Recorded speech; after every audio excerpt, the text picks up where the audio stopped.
In the tiny Southeast Asian country of Laos, men build a new home for their families.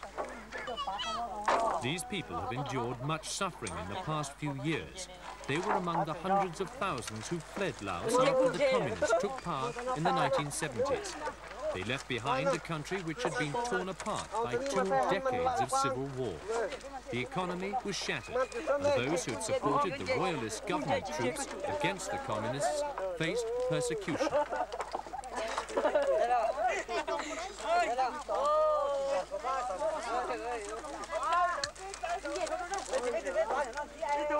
These people, who belonged to the Yao tribe, had lived in the hills of Laos.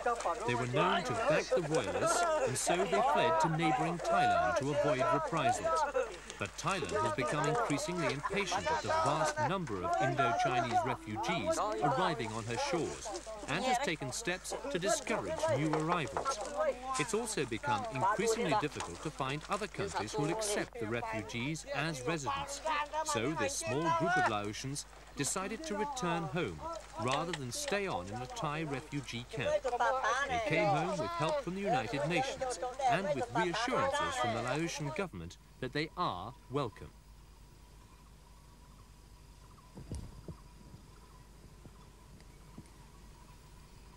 Under the shadow of the highlands where they once lived, these Yao people are trying to re-establish their lives after years of uncertainty.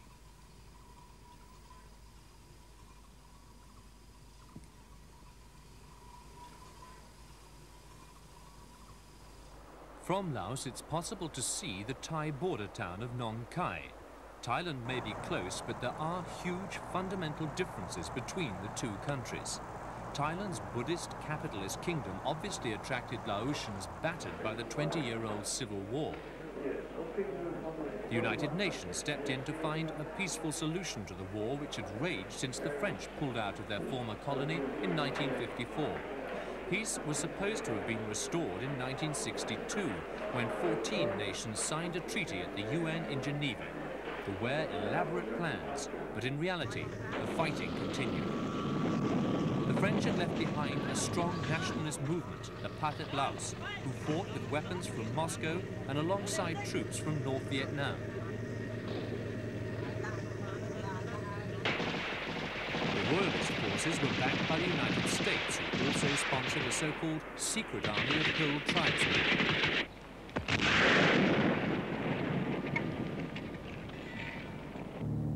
The tribesmen were supplied with food by the United States, with airlifts of rice like this one. But the Americans also dropped tons of bombs on Laos in an effort to stop the communists, devastating the countryside and killing thousands of people. The effect of that action is still noticeable today, as unexpected bombs are accidentally detonated by Laotians working in the countryside, often causing severe injuries. When the Americans left Vietnam, an agreement was worked out with Laos, and it left the balance of power with the communists, led by Prince Suphanuvong. A coalition government was formed in 1974, but the communists formally took power the following year. The prince has been the president ever since. One of the first changes, obligatory political seminars. They were conducted by trained propaganda officials who taught Marxist ideology. Those who refused to go to the seminars were subject to severe penalties. Some people were sent to so-called re-education camps in remote parts of the country.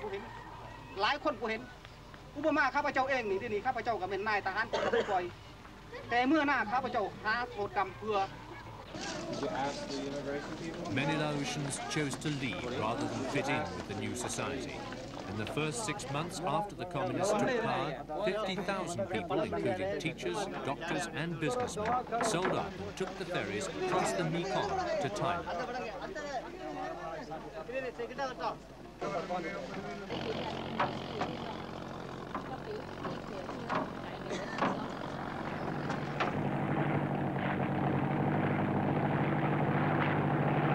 They went to camps like this one in Thailand.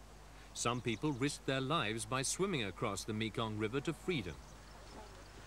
For years, the exodus continued until an estimated 14% of Laotians, or 400,000 people, had left. Many were looking for a more prosperous life in the West. The victory of the Pathet at Laos meant the withdrawal of American funding and the economy collapsed. The United States took more than 100,000 Laotian refugees, but it's become increasingly difficult to find countries who will accept them. In 1985, the flow of Laotians out continues. The latest figures indicate there are more than 80,000 of them in these camps, by far the largest ethnic group represented in Thailand's refugee camps. For many of them, there's nowhere else to go. So the United Nations, in conjunction with the Thai and Laotian governments, began a scheme of voluntary repatriation. So far, it's had only limited success, with 2,600 Laotians going home. 600 of those who've crossed the Mekong back into Laos have been from the hill tribes, like these Yao. They're given tools and equipment and helped to pick up their traditional, peaceful way of life.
The Yao are fiercely independent people and proud of the fact that they're the only hill people who are literate.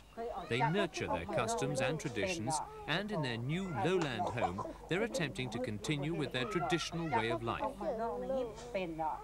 The women spend many hours of their time away from work in the fields, embroidering intricate designs for their clothes.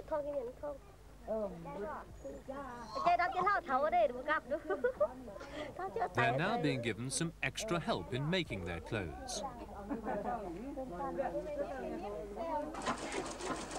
This sewing machine is old-fashioned in comparison to the high technology models available in more sophisticated parts of the world, but it inspires amazement among young and old Yao.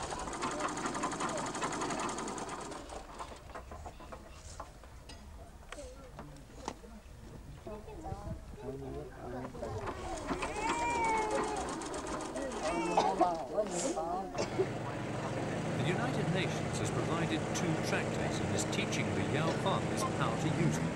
It's part of an attempt to educate them in new methods of farming and to discourage them from their old slash-and-burn farming, which resulted in environmental devastation.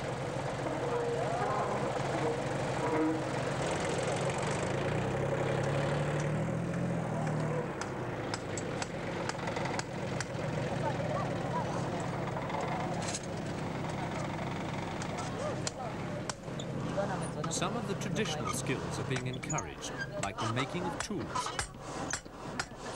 Children keep the bellows blowing and heat the coals.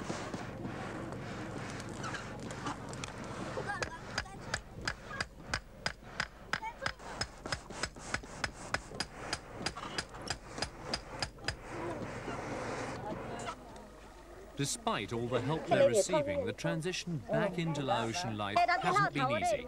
They initially returned on their own and settled at another site, attempting to build a village. But there was no land for them to work, so with UN help, they moved here. In many ways, the lowlands of Laos are like a foreign country to them. Customs and traditions are different, and it's hard for the Yao to feel positive about the future after the difficulties they've suffered in the past.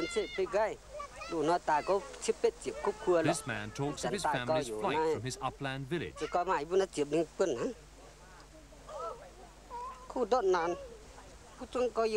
was very difficult, he says. We had no food, no place to live. It's hard to talk about the suffering we endured. Trong có yếu từ tao thiếu, nhưng mà sát thì miền này đó nản khu hết. Thôm có yếu có bữa tới năm mấy của thực miền, thì tựa gì còn con này không này có một suất quá, nhưng mà đó nản khu hết. Tựa mà tao con cả, nhưng mà ta con gì thì nản tan. This woman has been separated from her family. I am all alone, she says. I have no relatives here. I have 7 sons and 2 daughters, but I don't know where they are now. The village headman welcomes the new settlement, but with some reservations. In the old days, he says, our children grew up and learnt our traditions. Now, our people are separated. The past has gone. We have to learn new ways. It's not easy. We built our home with the wood we were given, and it fell down. Yao tong hạt tiêu chế tôm càng chế tôm mai, dù pa ibu pia ibu tong ta tháo gấp có phẳng bộ quả chụp quạt yao tong ibu ta yam na se. It's easier, perhaps, for the lowland Lao to resettle. They too are being given help from the United Nations. In this case, they've received assistance to build a new school for their children. The United Nations is expected to spend almost $200,000 this year in helping these and other refugees who return home. The money will be spent in schools like these and in the building of important irrigation schemes, new industries, and the establishment of farm cooperatives. Education is a major priority for the Laotian government. They've doubled the number of school places available since they took power. The Lao people have always had access to government schools because, unlike the Yao, they live closer to towns and cities.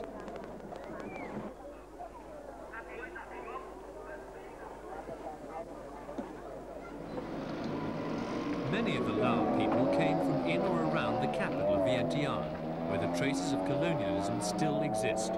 A huge arch known as the Laotian Arc de Triomphe was built with concrete originally destined for an airport runway. The French left behind little but their architectural influence, and the new government had to set about rebuilding the country. They instituted hardline Marxist policies. Private trade was banned. The few existing factories were nationalized, and personal restrictions grew.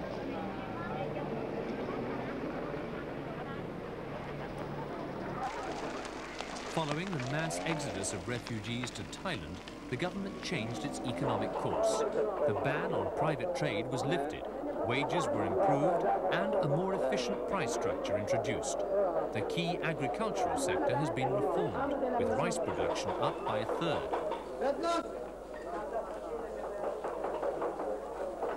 But economic growth has been painfully slow. The per capita income is less than $100 annually, and Laos remains one of the poorest countries in the world. It has potentially rich natural resources, forestry, minerals, but these are almost totally undeveloped. The country remains heavily dependent on foreign aid, and much of it comes from the Soviet Union. There has been aid from the West, too. This center builds artificial limbs for people who've been maimed by bombs left over from the American bombing during the Civil War. It's funded by the French Operation Handicap organization and is helping with the rehabilitation of the injured. Laos was the most heavily bombed country in history. US planes dropped more than 1 ton of bombs for every Laotian citizen. And during the peak of the action, the planes were flying around 13,000 missions a month. The small, pineapple-shaped anti-personnel bombs still litter the country and are potential death traps for farmers and villagers.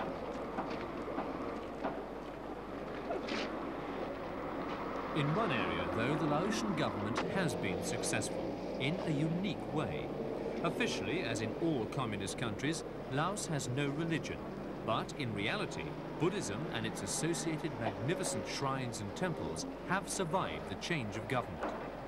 There was concern that the damage to the temples caused by the Civil War would go unrepaired, but the government's contributed considerable resources to the work.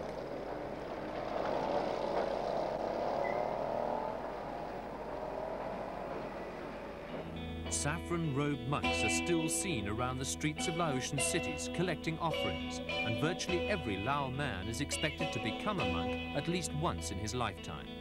Part of the reason for the tolerance of Buddhism is that the monks were a crucial factor in the Pathet Lao winning power in Laos. They preached nationalism and communism to the farmers and have been anxious to prove that they can be useful in the development and reconstruction of the country.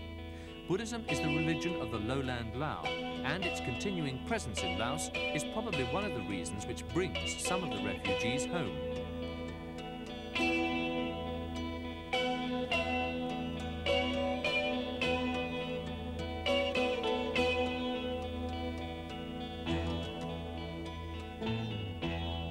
Many of the refugees are still reluctant to return to Laos.